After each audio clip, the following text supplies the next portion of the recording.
યથાવત છે। આંદોલનનો આજે બીજો દિવસ અને કોંગ્રેસે આ સમગ્ર મામલે તટસ્થ તપાસની માંગ કરી છે। આ સમગ્ર તપાસને લઈને તેમણે એક આંદોલન છેડ્યું છે અને એ આંદોલનની અંદર મહત્વપૂર્ણ કોંગ્રેસના નેતાઓ પણ જોડાઈ ચૂક્યા છે। એટલું જ નહીં, અગ્નિકાંડમાં મૃતકોના ન્યાય માટે કોંગ્રેસે ધરણા કર્યા અને સાથોસાથ મૃતકના પરિજનોને 4 લાખની સહાય ચૂકવવાની માંગ કરી છે।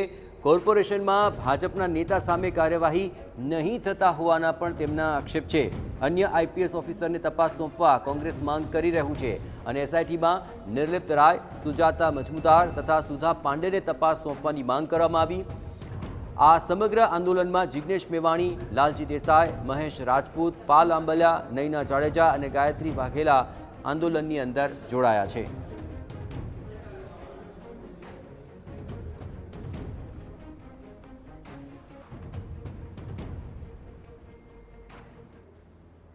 રાજકોટ અગ્નિકાંડને લઈને હવે એસીબીની તપાસ પણ તેજ થઈ ચૂકી છે અને